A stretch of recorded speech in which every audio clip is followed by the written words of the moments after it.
All right, guys, welcome back to the channel. I know I haven't posted anything in a while. I've been super busy at work with overtime. We've been having forced overtime, which is a good thing. It helps fund a lot of these projects. But I know the last video I think I posted, can't remember exactly, but I think I was going to continue on explaining some valve adjustments using the Dart 427 as an example. But something kind of came up in the midst of here recently anyway, and I want to show you guys what came up. But I don't know if you guys have run into this before, but sometimes things just kind of work out, even when you're not looking for something in particular. It just kind of falls in your lap, so to speak. And so that kind of happened to me a couple weeks ago, and like I said, I've been working a lot, so now I have time to shoot a video of it, but I want to show you guys exactly what I'm talking about. So I went ahead and made another purchase. 1980 Capri, guys. This thing is in cherry condition. Never been hit, no rust at all. Shock towers, everything is like brand new. Literally, it's a straight 6, 3.3 liter straight 6. There's no cracks on the bumper cover anywhere. The grill is perfect. All the lights work. The bezels, the headlight bezels, you 4-eye guys know this better than anyone. Now, this is my first 4-eye, guys, so I'm still new to the game on the 4-eyes. But yeah, all the bezels are there. Everything works. Previous owner put ponies on the car, so that kind of helps the cosmetics a little bit. But as you can see, it's just perfect. I'm gonna see if it fires up here in a little bit, but we're gonna just go around and show you guys the interior. The dash pad, well, here, I'll just take this towel off. There's a reason the towel's on here, but it's in mint condition. It's not even cracked, so I'm just keeping it on there to preserve the dash pad. But yeah, 1980, guys. Automatic trans. I already have, you can see the floorboards. He had pulled the carpet out to, I forget why he said he pulled the carpet out. I'm not sure why, but anyway, it's good that it was out because it gave me a good visual on what the floorboards, you know, here, like, that's just surface. That's barely anything. That'll dust right off. I think he put a little bit of weather stripping in here. I started to pull it out, but it's all clean. No rust whatsoever. Automatic. And everything works, guys. The heat, the AC turns on. As far as the blower motor, it works in all positions. Heat works. The compressor, obviously, it's probably, the AC compressor is probably either low on Freon, there's a leak or something, but it doesn't kick on, but that doesn't matter. Back seat is in immaculate condition. One of the things I know I'm gonna have to replace is this drip rail molding. It looks like somebody bent it, so I'm gonna have to find one of these. Good thing Foxtoberfest is coming up, guys. I will see you guys there. I'm gonna bring Ruby, but I'm gonna be hitting up the swap meet, at least for that part right there. The long-term plan of this car is obviously to do a restoration on it, bring it up to V8 status. Not sure what the combination will be, but got plenty of time. I want to finish Quicksilver first, but this is more of a long-term project. But this car runs, drives. Actually, the C4 in it was just rebuilt. Like, the previous owner actually had to hold me off a couple days because the car was actually at the shop getting the C4 rebuilt. I'm not going to use the C4. No offense, guys, for you automatic guys out there, but One of my shop teachers always told me that only bicycles have 2 pedals, but or you know, beat them with a stick, right? So I have a pedal tree, a spare pedal tree that I keep on the shelf. I always try to keep some spare stuff for future projects. I have a spare 8.8 housing that'll end up going in here. That'll get built up. But like I said, that's all long-term stuff. I mean, I could tag this car right now and drive it as it is. That's what he was doing. The previous owner, actually, it was a daily driver for him. I think he got it from an elderly person, and that's why it was garage kept and just kept in such good shape. Let me go around to the back. So the bumper cover, obviously somebody's been in here before, but that's perfectly repairable. The tail lights, so that's what a 79 to 82 tail light configuration looks like. These are my favorite Capris, the 79 to 82s, this one being an 80. I'm not a fan of the bubble hatches. That's just my personal preference. But that's why I kind of jumped on this car, as clean as it was. There is one problem right here. Let me go back around here this way. It's chipped, cracked right there. I was able to get a pair of cherry condition 79 to 82 Capri tail lights, housings and all. These things are unobtainium. Can't find them. I was able to find one pair, so they're in storage and they'll be put on at restoration. Of course, you know, the ones I got, I'll go ahead and mask them up and do the dyeing techniques to make sure the paint, you know, on the lenses is the proper color and brought up to speed. It did not have a spoiler stock. That's one of the debates I'm going through right now, is whether to get the 3-piece spoiler that would have come stock on some of the RS versions and retrofit it when it eventually does go to paint, but at least have it and put it on the shelf so that way if I want it, it's there. But not sure if I want to keep it wingless or get the wings. So feel free to comment, let me know what you guys think, because I kind of like them both ways, to be honest with you. I like this stock, the way it rolled off the showroom floor, maybe just a different color, you know, resto mod, tasteful upgrades without the spoiler or spoiler on. Actually, since we're back here, let's go ahead and open the hatch. Now there's a trick to this. The previous owner actually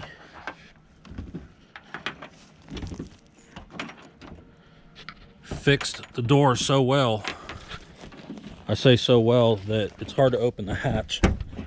There we go, we got to push down on it. He had to go down so tightly. But you know, he's put new hatch struts, which is pretty cool because those always go out. But check out how little of rust this car has. Everybody knows on these hatches, they all rust out right here. Nothing. I mean nothing, guys. This car, as a 1980, has less rust than the combination of all 3 of my cars put together, and they're pretty rust-free cars. Like, I don't like rust. I don't think anybody does, but I try to go to the nth degree to make sure there's no catastrophic rust. This thing is pretty immaculate. Look at this, spare headlight bezels. These things, good luck finding those. Some armrests, door panels. Biggest thing right now that I want to do, and I'm in the process of acquiring, but you know, as you can tell, they're manual door panels, as far as the window cranks and whatnot. I want to convert it to power windows at some point in the future when I do the restoration. So what I'm doing now is I'm in the process of acquiring 1985 to 86 power window and lock door harnesses, driver and passenger. And what that'll allow me to do is basically run an 85, 86 door panel, put it on the door, and everything should work as far as the electronics and everything. I have the crossover harness. As many of you guys know, for power windows and locks, there is a crossover dash harness that goes behind the dash It kind of goes along the lower part of the windshield on the inside of the car, and it connects both harnesses together. I have 2 of those. I just don't have the door harnesses. So I think I found a pair. A gentleman's holding them for me. So if I can get my hands on those, I'd be happy, because I really want to convert this thing to power. I used to be one of the typical Fox body guys forever, for many years, that just did not like power or it's not that I didn't like power windows and locks. I just knew all that stuff was going to break anyway, so I didn't want to deal with it.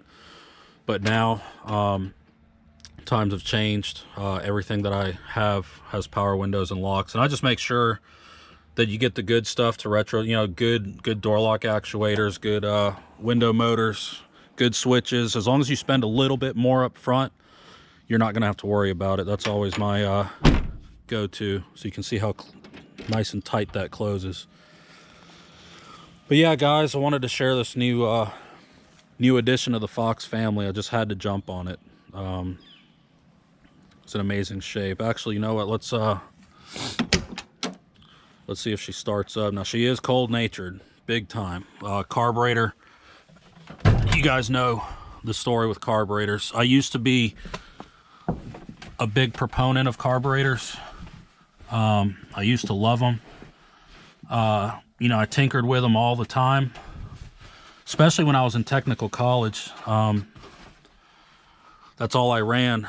But I'll be honest, between us, it seems like, you know, early on, fuel injection was still very new to me back in when I started tinkering on these cars, like tail end in like 99, around there, 2000.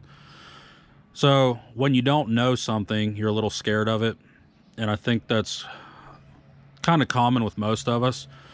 But once you learn fuel injection, well, let me go back. So that's what started my tinkering on carburetors and my proponency of carburation, and had good success with it. But all my cars that were carbureted at the time, you know, living in North Georgia in the, you know, in the cold winters, we all know how they don't like to start in the cold weather, especially when you have like a 650 race demon or something like that. They work when they're warm, but cold starts were never the thing for these. Straight six. Guys, when I talk about, like, when I mention stock, I mean stock. It wasn't a big selling point to the car, per se, because a lot of this stuff is going to come out. But what it says about the car is that it hasn't been messed with, which is critical. Duraspark ignition. If you can look here, these spark plug wires are Ford Motorcraft Duraspark wire. They are dated, too. D9. They are 1979 spark plug wires. Same thing, this tag on the distributor on the Vacuum Advance says D8, so it's 1978 part number. Everything is just original on this car, for the most part. I mean, there's some hoses that have been replaced, but there are some that haven't been. For example, this one right here says Ford Motorcraft, and it's hard to read the part number, but if I had to guess, it's probably original. So just another testament to how stock this car is. The light is pretty good today, so there's the shock tower. Look at how clean that is. This stuff right here in the frame rail, I don't know if you can see this stuff in there. It's kind of like a, I don't know what it is, like a melted plastic or something. I'm not sure what happened there, but it's not oil or water or anything like that. It's just hardened. It'll scrape off. Original label on the windshield washer fluid. I mean, original stickers, like right here. So the originality is there, guys. It's a shame that this will end up coming out, but eventually when it does, at that time, I'll put it up for sale for anybody who in the 4i community is interested in doing a complete numbers matching setup. This might be the way to go. And it's not going to be completely 100% numbers matching, but the odds are going to be there that it's probably going to be pretty close to what you want for that type of restoration. But long-term plan is to keep the harnesses the way they are. The only thing when I convert to fuel injection, I'm going to still use the stock style fuel injection harness. I don't know, I'll probably use maybe like an 89 harness because I have a few of those. What I'm going to do is I want to make like a standalone engine management system using an EEC4, which is what we all use. Obviously the Mote's quarter horse. I'm a big proponent of the Motes.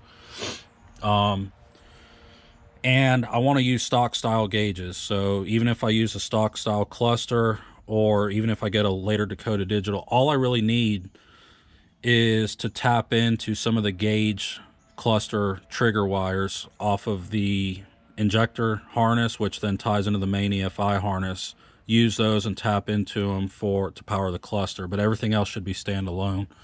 As long as there's a hot in the ground, I can relay the fuel pump and everything else, but that'll all come later. But just kind of spitballing in my head to you guys of what kind of the future of this project is going to be. But one project at a time, guys. Definitely gonna finish Quicksilver. She'll probably be going off to paint here in the next few months. And then after that, when we get her back, we'll just screw her together, put a rear, we'll build a rear end. Trans is done, but all that stuff. But that's for another video. But yeah, guys, wanted to show you the new addition. Matter of fact, let's see if she'll fire up.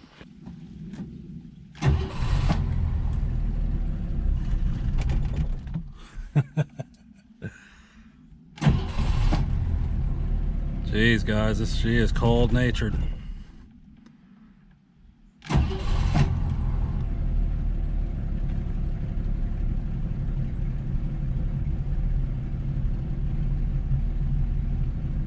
There it goes.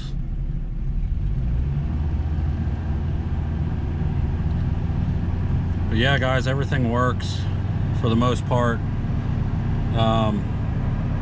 Blower motor again works. All the lights on the dash light up, and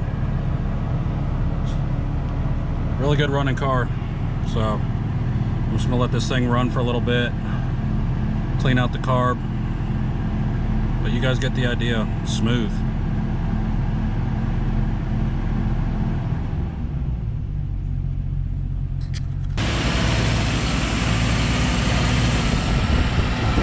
So as you can tell, everything's stock.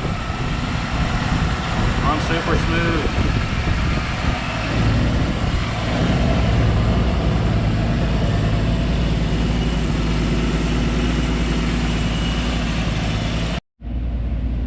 You guys can tell a little better with the sunlight, but yeah, it's just faded. It's in really good shape.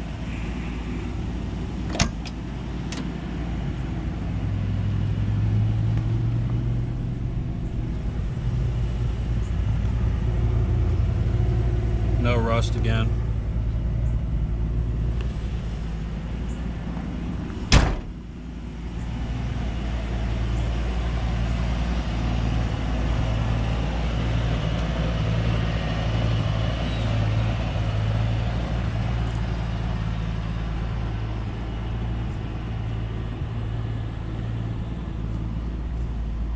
Kind of a fossil of antiquities, guys.